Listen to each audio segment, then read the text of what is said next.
بسم اللہ الرحمن الرحیم۔ بریک سے پہلے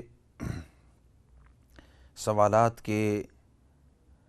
آ رہے تھے اور یہ عرض کیا تھا کہ انشاءاللہ ان کے جوابات دیں گے، لیکن اس سے پہلے بات کر رہے تھے آیت الکرسی کے بارے میں کہ اللہ رب العزت نے اس کو قرآن کریم کی بہترین آیت شمار کیا ہے، اور اس کی من جملہ وجوہات میں سے کہ یہ اللہ رب العزت کی صفات اس کے اندر ذکر ہوئی ہیں۔ اور آیت الکرسی شروع ہوتی ہے اللہ لا الہ الا ہو، اللہ کی ذات لا الہ الا ہو، اس کے علاوہ کوئی معبود نہیں، وہی ایک ہے۔ الحی القیوم، وہ ہر لحاظ سے زندہ ہے۔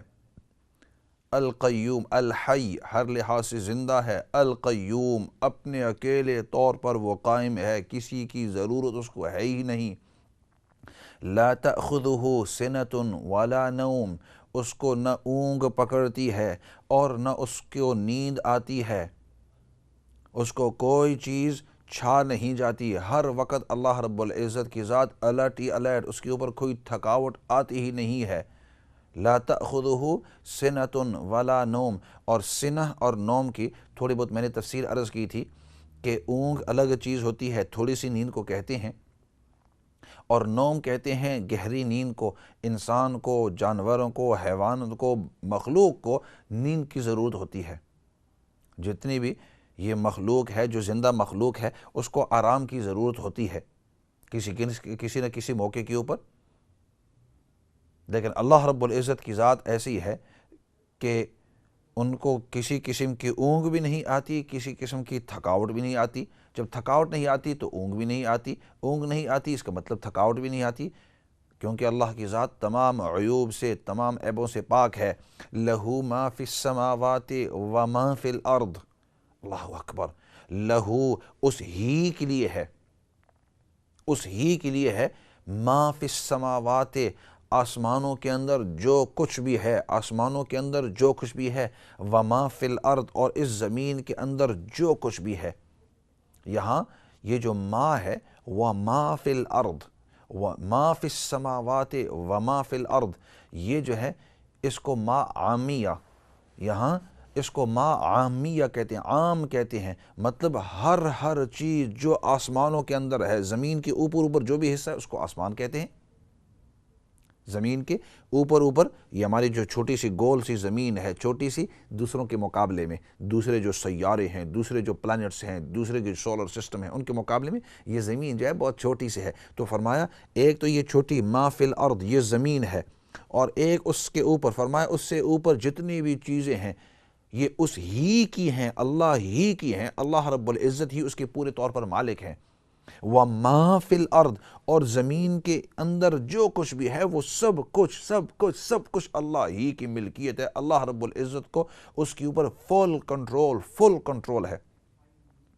اگر آپ قرآن کریم کا انداز دیکھیں، اوہ کاش یہ قرآن کریم کا درس ہوتا تو پورے تفصیل سے عرض کرتا کہ یہ وَمَا فِي الْأَرْضِ کیا مطلب، کیونکہ وہ چیزیں جو ہمیں نظر آتی ہیں زمین کے اوپر کہ انسان کو نظر آتا ہے کہ انسان ہیں، حیوان ہیں، درخت ہیں، اسی طرح یہ آپ کو زمینیں نظر آتی ہیں، یہ تمام کے تمام پہاڑ نظر آتے ہیں، اسی طرح یہ پورا پانی آپ کو نظر آتا ہے، میلوں ہزاروں میلوں، بلکہ پانی آپ کو بڑے بڑے جو سمندر ہوتے ہیں، پیسیفک جو سمندر ہے، اٹلانٹک کی جو اوشن ہے، اسی طرح امازن کے جو ریورز ہوتے ہیں، اسی طرح ریور نائل جو ہے 1000 میل کے فاصلے کا ہوتا ہے، 900 میل کا فاصلہ ہوتا ہے، وہ اتنے لمبے جو امازن کے، اور اسی طرح جو یہ نیل کے جو ریور ہوتے ہیں اس کے اندر اتنا پانی ہے، اور پھر یہ جتنے بھی ریگستان ہیں، ریت ہیں، ایک ذرہ جو یہ تمام کی تمام کس کی، اللہ رب العزت۔ لیکن یہ تو وہ چیزیں جو ہمیں نظر آتی ہیں،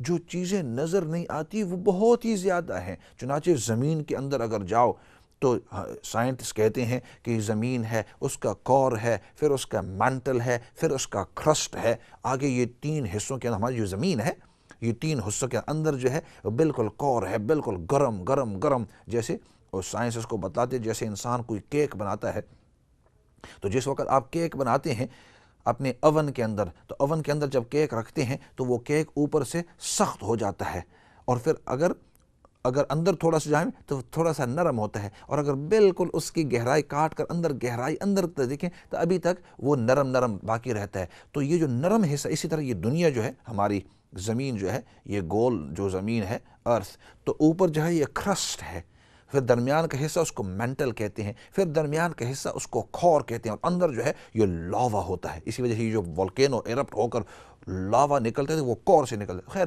بات کی ادھر اور جا رہی ہے، لیکن عرض کرنے کا مقصد لہو ما فی السماوات و ما فی الارض، کہ آسمانوں کے اندر سب کچھ جو کچھ بھی ہے، یہ سیارے ہیں، یہ آپ کو ستارے نظر آتے ہیں، اور ایک ایک ستارہ یہ ہمارے سورج سے کئی گنا، ہزاروں ٹائمز، 100 ٹائمز، 1000 ٹائمز بڑا ہے، اور ہمیں دور سے چھوٹے چھوٹے نظر آتے ہیں، لیکن ہماری یہ دنیا ہے، اس سے یہ جو سورج ہے یہ کئی ہزاروں مرتبہ بڑا ہے، اور وہ سیارے اس سے کئی ہزاروں دفعہ بڑے ہیں، اور یہ تمام کی تمام چیزیں لہو ما فی السماوات، آسمانوں کے اندر جو کچھ بھی ہے وہ تمام کا تمام اللہ کے کنٹرول میں ہے۔ وما فی الارض، فی الارض، ارض کہتے ہیں ارض کو، زمین کو، فی الارض، زمین کے اندر جو کچھ بھی ہے، تو وہ کرسٹ کے اوپر جو ہمیں تھوڑا بہت نظر آتا ہے وہ تو تھوڑا سا ہے، اندر جاؤ لوہے کی کانیں ہیں، اندر جاؤ کوئلے کی کانیں ہیں، اندر جاؤ تو یہ تمام کا تمام آپ کا تیل ہے، آپ کا ڈیزل ہے۔ اب آگے جاتے رہو نیچے، اور پھر اس کے اندر جو حیوان اللہ رب العزت نے رکھے ہوئے ہیں، جو اندر جو جانور رکھے ہوئے ہیں، اوئے ہوئے ہوئے، اور پھر اندر جو پانی رکھا ہے، اس کے اندر پھر جو منرلز رکھے ہوئے ہیں، اندر پھر سونا رکھا ہوا ہے۔ اب آگے جاتے رہو تو یہ تمام کی تمام زمین کے اندر جتنی بھی چیزیں ہیں یہ کس کی ہیں؟ یہ اللہ کی ہیں۔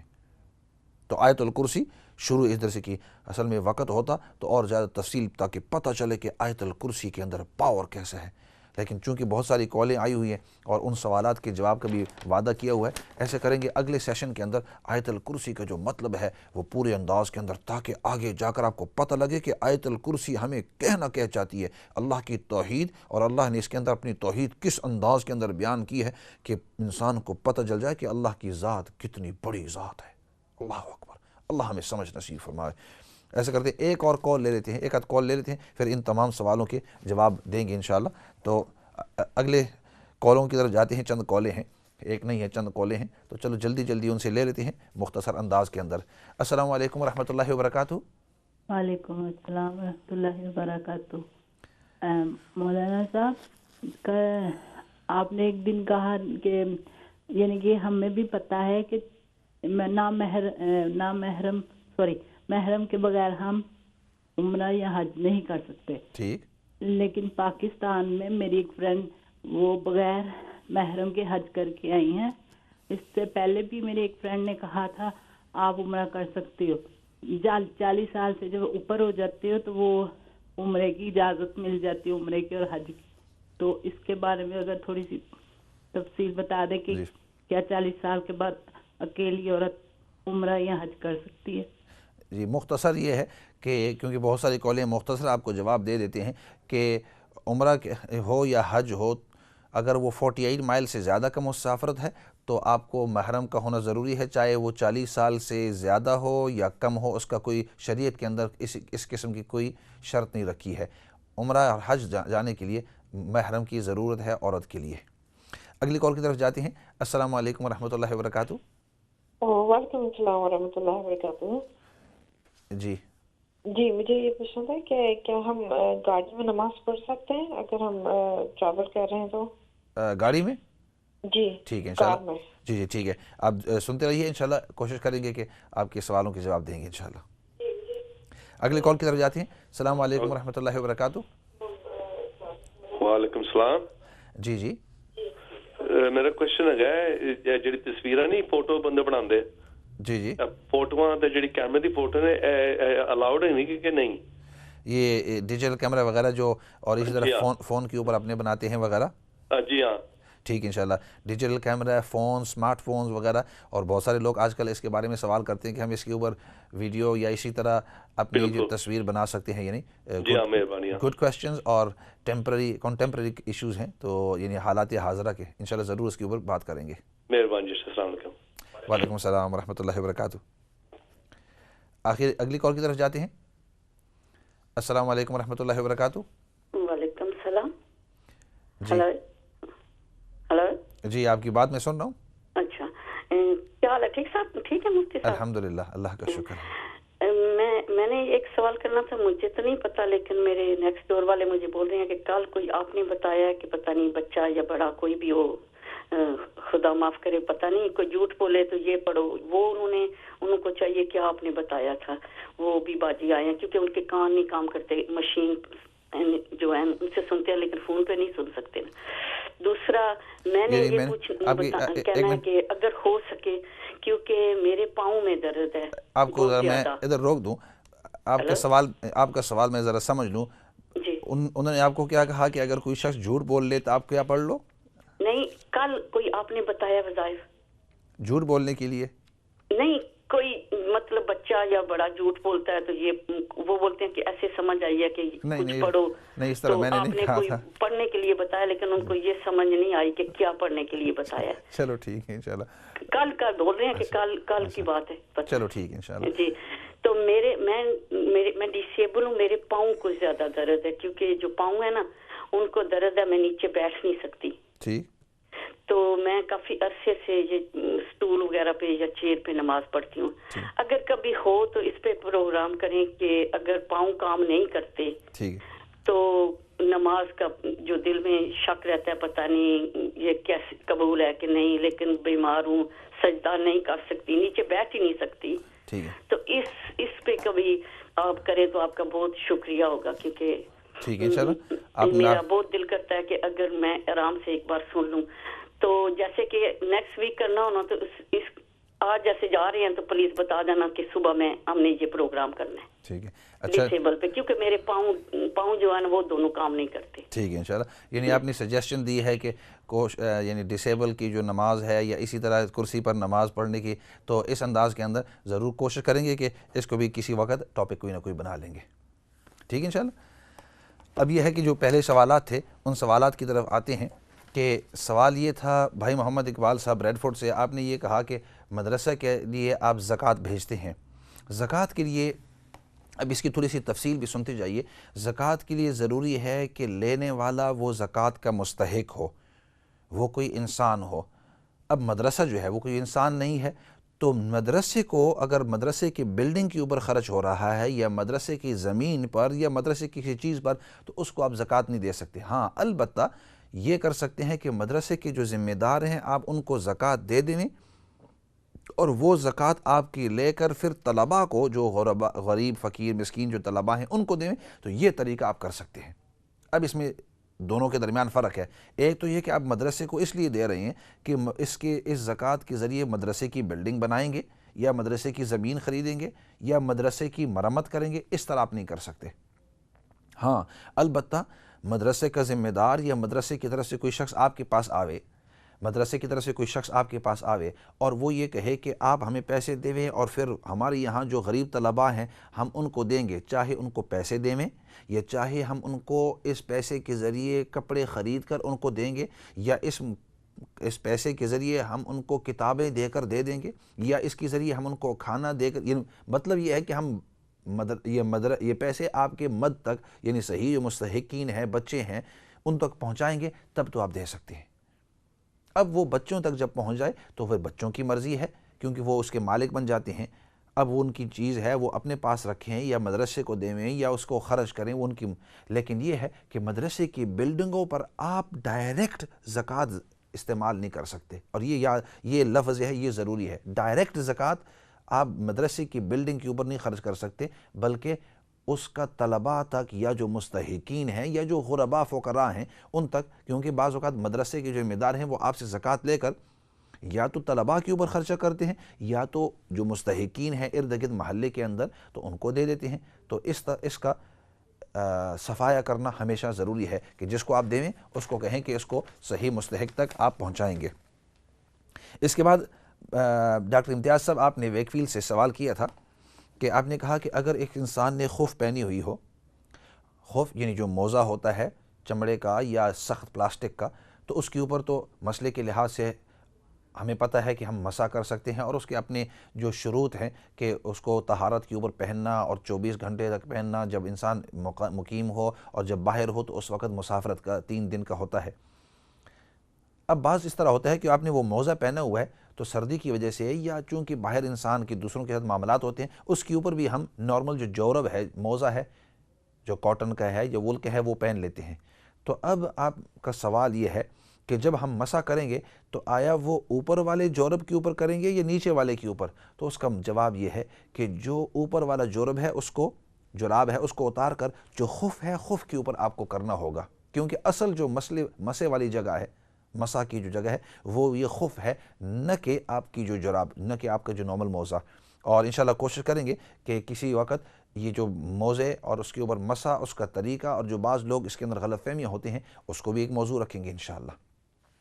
اس کے بعد کسی نے آپ نے دوسرا سوال یہ کیا کہ اگر ایک بچہ اس کے باپ جو ہیں وہ فوت ہو جائیں تو اس وقت اس کو یتیم کہتے ہیں، تو اگر اس کی ماں فوت ہو جائے تو اس کو یتیم کہتے ہیں یا نہیں؟ تو فقہ کے اندر اگر ایک بچے کا باپ فوت ہو جاوے تو اس کو یتیم کہتے ہیں، اگر اس کی ماں فوت ہو جاوے تو ٹیکنیکلی فقہی لحاظ سے اس کو ہم یتیم نہیں کہتے، ہاں اخلاقی لحاظ سے یا ماحول کے اندر اس کو ضرور یتیم کہتے ہیں، لیکن ٹیکنیکلی اس کو ہم یتیم نہیں کہتے۔ عجیب بات یہ ہے کہ جانوروں کے اندر الٹا ہے کہ اگر جانور کی ماں مر جاوے تو اس بچے کو ہم یتیم کہتے ہیں، اگر اس کا باپ مر جاوے تو اس کو یتیم نہیں کہتے۔ اور اس کی شریعت کے اندر یعنی اصطلاحات کے اندر اس کی وجہ یہ ہے کہ باپ جو ہوتا ہے ہمارے خاندانوں کے اندر یعنی خاصتاً ٹریڈیشنلی اور اسی طرح شرعی لحاظ سے باپ جو ہے وہ گھرانے کے پالنے کا اور اس کے خرچے کا، نان نفقے کا، گھر کا پورے کا ذمہ دار ہوتا ہے۔ اور مسئلے کے لحاظ سے بھی اگر ماں ذمہ داری لے بہت اچھا، لیکن شرعی لحاظ سے اگر جب بات when the push comes to shove بات اگر آپس کے اندر اتفاقی نہ اتفاقی کی آوے تو شرعی لحاظ سے باپ جو ہے وہ ذمہ دار ہے اپنی بیوی کا، اپنے بچوں کے پالنے کا، پوسنے کا، اس کے کھانے پینے، رہائش، نان نفقہ سب کا ذمہ دار ہے۔ اب اگر باپ یعنی سر سے ہٹ جاوے، دنیا سے رخصت ہو جاوے تو ہم کہیں گے کہ اب یہ یتیم ہے، کیونکہ اس کا جو سر کے اوپر جو ذمہ دار تھا وہ اب ذمہ دار باقی نہیں رہا۔ اور سوال کا دوسرا حصہ، کیوں وقت مختصر ہے ذرا اور بھی تفصیل بتلاتا، لیکن اور سوال کا دوسرا حصہ کہ بچہ کس وقت تک یتیم ہو سکتا ہے، تو جس وقت تک وہ بالغ نہ ہو جاوے۔ جب بچہ بالغ ہو جاتا ہے تو اب یہ بچہ نہیں رہا بلکہ اب یہ مرد ہو گیا، اب یہ عورت ہو گئی ہے، اور لڑکی تھی تو وہ اب عورت ہو گئی ہے، لڑکا تھا اب یہ مرد بن گیا ہے۔ جب وہ میچور ہو جاتا ہے، جب وہ بالغ ہو جاتا ہے، بچہ ہو یا بچی ہو، تو اس وقت اب یہ یتیم نہ رہے، یتیم کے حکم کے اندر نہیں ہے، بلکہ اب ان کا جو یتامت ہے وہ ختم ہو گئی ہے۔ اس کے بعد سسٹر یو مینشنڈ، آپ نے سوال کیا کہ آپ 6 بہنیں ہیں اور آپس کے اندر اتفاق نہیں ہے، تو آپس کے اندر جیلسی ہے، حسد ہے۔ یہ بعض اوقات شیطان بھائیوں اور بہنوں اور رشتہ داروں کے درمیان اس طرح ضرور ڈالتا ہے، یہ شیطان کی طرف سے ہے۔ سب سے پہلی چیز آپ استغفار کریں، اللہ رب العزت کی طرف متوجہ ہو کر آپ بھی استغفار کریں اور ان کو بھی کہیں کہ استغفار کریں۔ دوسری بات، آپ کثرت سے چوتھا کلمہ پڑھیں۔ اس کی وجہ یہ ہے کہ حدیث پاک میں آتا ہے جو شخص صبح 10 مرتبہ، شام کو 10 مرتبہ چوتھا کلمہ پڑھتا ہے، اللہ رب العزت شیطان سے اس کی حفاظت کرتے ہیں۔ تو جب شیطان دور ہو گیا، اللہ رب العزت نے انسانی فطرت کے اندر رحم ڈالا ہوا ہے۔ 2 باتیں۔ اور تیسری بات، حسد اس وجہ سے ہوتی ہے کہ انسان یہ سمجھتا ہے کہ میں دوسرے سے بہتر ہوں، اس نے یہ غلطی کیوں کی ہے، یا یہ اس کا کیا حق ہے کہ وہ مجھ سے اوپر بات کرے۔ انسان اپنے اندر عاجزی پیدا کرے کہ اللہ نے مجھے بہت ساری نعمتیں دی ہیں، لیکن میری اس بہن کو یا میرے اس بھائی کو بھی بہت ساری نعمتیں دی ہیں، یہ مجھ سے بہتر ہے۔ مجھے پتہ نہیں ہے کہ میرے اعمال اللہ رب العزت کون سے پکڑ کے اندر آ جائیں، میرے کون سے اعمال پر میری پکڑ کر لے، اور مجھے پتہ نہیں کہ میری بہن یا میرے اس بھائی کی کون سے اعمال اللہ رب العزت کو پسند ہوں اور وہ اللہ کی یہاں پسندیدہ ہو کر جنتی بن جائیں، اس لیے میں اس کا احترام کرتا ہوں۔ تو اس کا احترام آپ شروع کر لیں۔ 3 باتیں۔ اور چوتھی بات اور آخری بات کہ اللہ رب العزت قرآن کریم کے اندر خود ارشاد فرماتے ہیں وَلَا تَسْتَوِي الْحَسَنَةُ وَلَا السَّيِّئَةُ، نیکی اور برائی دونوں برابری نہیں ہے۔ ادفع باللتی ہی احسن، آپ احسن طریقہ اور اخلاق کا طریقہ وہ اختیار کریں۔ فَإِذَا الَّذِي بَيْنَكَ وَبَيْنَهُ عَدَاوَةٌ كَأَنَّهُ وَلِيٌّ حَمِيمٌ، 24ویں پارے کے اندر اللہ نے اس کا حل رکھا ہے۔ فرمایا کہ آپ ہمیشہ اچھے اخلاق کے ساتھ، احسن اخلاق کے اندر ان کی خدمت کریں، ان کی دیکھ بھال کریں، ان کے ساتھ ایک نیک انداز کے اندر پیار کے ساتھ پیش آئیں۔ وہ برا بھی کریں، آپ کی پیچھے باتیں بھی کریں، آپ کو باتیں پہنچی بھی، اس نے میری باتیں بری کی ہیں، میرے بارے میں برا کہا ہے، آپ پھر بھی اچھے انداز کے اندر پیش آئیں، تو اللہ رب العزت فرماتے ہیں ایک وقت آتا ہے اللہ رب العزت حالات کو بدل کر اس کے دل کے اندر آپ کی محبت ڈال دیں گے۔ اس کے دل کے اندر محبت ڈال دی تو آپ کی دل کے اندر ان کی محبت آ جائے گی، اور اس طرح دس سائیکل بریکس انشاءاللہ۔ تو یہ چند چیزیں ہیں جو آپ کر سکتے ہیں۔ اس کے بعد بھائی محمد عاصم صاحب لندن سے، آپ نے مشورہ دیا تھا کہ نماز کے اوپر ایک ٹاپک رکھیں، تو اس کا جواب تو فوراً میں نے دے دیا تھا کہ جو اہم چیزیں ہم نے عقائد کی یہ سیریز شروع کی ہیں، اور اپنی جو 7 عقائد ہیں ایک ایک کرتے ہوئے، اور اس سیریز کے بعد پھر جو بیسک جو ہمارے عبادات ہیں ان کے اوپر ضرور شروع کریں گے۔ اور اس کے بعد آپ نے سوال کیا فوٹوز کے بارے میں، ڈیجیٹل کیمراز کے بارے میں، کہ آج کل ہم یہ جو ڈیجیٹل کیمراز ہیں اس کے ساتھ ہم فوٹوز اور ویڈیوز لے سکتے ہیں یا نہیں؟ تو اس کا جواب یہ ہے کہ لے سکتے ہیں، کیونکہ یہ سب ڈیجیٹل ہیں، یہ اصل تصویر نہیں ہے۔ علماء نے فقہ کے اندر، اور خاصتاً جو کنٹمپرری آج کل کے حالات کے علماء ہیں، انہوں نے پوری اس کے اوپر کتاب لکھی ہے کہ یہ اصل امیج نہیں ہے، اصل یہ تصویر نہیں ہے، بلکہ جن کو کمپیوٹرز کے ساتھ پتہ ہے ان کو پتہ ہے یہ 1100010110 اس کے ساتھ یہ چھوٹے چھوٹے ایک مائکروز ہوتے ہیں، وہ اکٹھے کر کے ایک پورا وہ تصویر بنتی ہے۔ تو اور جب آپ فوٹو ہٹا لیتے ہیں اور دوسری اسکرین کے اوپر چلے جاتے ہیں، وہ فوٹو وہاں سے ختم ہو جاتی ہے۔ تو اس لیے یہ اصل چونکہ تصویر نہیں ہے، اور یہ اصل ویڈیو کے اندر آپ کی فلم نہیں ہو رہی بلکہ یہ چھوٹے چھوٹے ڈاٹس ہیں، تو اس لیے دیٹس الاؤڈ۔ کاش کے وقت اور زیادہ ہوتا اس کی پوری تفصیل آپ سے عرض کرتا۔ اور پھر آخری جو سجیشن ہوا کہ ڈسیبلٹی کے اوپر اور ڈسیبل کے جو حالات ہوتے ہیں نماز کے اوپر، اور اسی طرح چیئر کے اوپر نماز، اس کے اوپر کب موضوع رکھیں، تو ضرور انشاءاللہ ایبسلیوٹلی انشاءاللہ وقت آئے گا ہمارے شیڈول کے مطابق تو اس کے اوپر انشاءاللہ رکھیں گے۔ اسی کے ساتھ میرے خیال میں پروگرام کا وقت بھی تقریباً اختتام کو پہنچا ہے، اور ہماری جیسے عادت کے مطابق ہوتی ہے کہ پروگرام کو ہم دعا کے ساتھ ختم کرتے ہیں، تو ایسا کرتے ہیں کہ دعا کر لیتے ہیں اور اس کے ساتھ پھر اپنا پروگرام ختم کرتے ہیں۔ اگلے پروگرام کے اندر آپ بھی آئیے، آپ کے جو سوالات ہیں آپ سوالات لے آئیے، آپ کو بھی جواب ملے گا، اور ہزاروں کو اس سے پھر بہت سارا فائدہ ہوتا ہے۔ اللہ رب العزت ہمیں دین پر استقامت نصیب فرمائیں۔ ایسا کرتے ہیں، دعا کر لیتے ہیں۔ الحمد للہ رب العالمین والصلاة والسلام على سید الانبیاء والمرسلین محمد وعلى آلہ وصحبہ اجمعین۔ ربنا ظلمنا انفسنا وإن لم تغفر لنا وترحمنا لنكونن من الخاسرین۔ اللہم ربنا اغفر لنا ولإخواننا الذین سبقونا بالإیمان ولا تجعل في قلوبنا غلا للذین آمنوا ربنا إنک رؤوف رحیم۔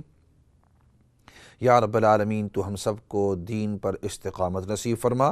یا رب العالمین دین کی سچی اور صحیح سمجھ تو ہم سب کو نصیب فرما۔ یا رب العالمین شیطان کے حملوں سے، اس کے مکر و فریب سے تو ہم سب کی حفاظت فرما۔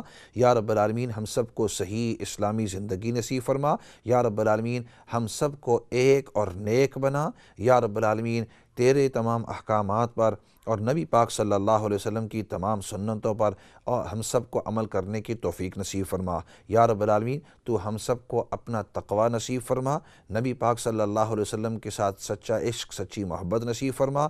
یا رب العالمین جتنے بھی بیمار ہیں، چاہے وہ روحانی بیمار ہو، چاہے وہ جسمانی بیمار ہو، یا رب العالمین اپنی قدرت کاملہ سے ان سب کو شفا نصیب فرما۔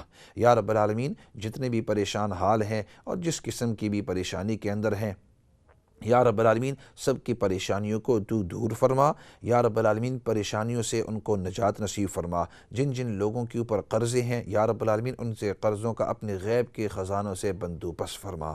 یا رب العالمین جب جتنے بھی مرحومین اس دنیا سے جا چکے ہیں ان کی بخشش اور مغفرت فرما۔ یا اللہ موت کے بعد جتنے بھی مراحل ہیں ان کے لیے آسان فرما، ان کی قبروں کو جنت کے باغوں میں سے ایک باغ بنا۔ اور یا رب العالمین ہماری جب موت کا وقت آوے تو ہمیں تو خاتمہ بالایمان نصیب فرما۔ یا رب العالمین سب سے بڑی بات وہ تیری رضامندی ہے، دنیا آخرت کے اندر تو ہمیں اپنی رضامندی نصیب فرما۔ نبی پاک صلی اللہ علیہ وسلم نے جتنی بھی خیر کی دعائیں مانگی ہیں ان تمام خیر کی دعاؤں کے اندر ہم سب کو حصہ نصیب فرما۔ اور نبی پاک صلی اللہ علیہ وسلم نے جن جن چیزوں سے پناہ اور حفاظت مانگی ہے، یا اللہ ان تمام چیزوں سے ہم سب کو حفاظت نصیب فرما۔ سبحان ربک رب العزت عما یصفون وسلام علی المرسلین والحمد للہ رب العالمین برحمتک یا ارحم الراحمین۔ پروگرام سنتے رہیے، دیکھتے رہیے، انشاءاللہ آپ کو پتہ ہے کہ ہر منڈے اور ٹیوزڈے یہ پروگرام آتا ہے، اور انشاءاللہ آپ بھی اس کے اندر شامل ہو یا کریے۔ اسی کے ساتھ والسلام علیکم ورحمۃ اللہ وبرکاتہ۔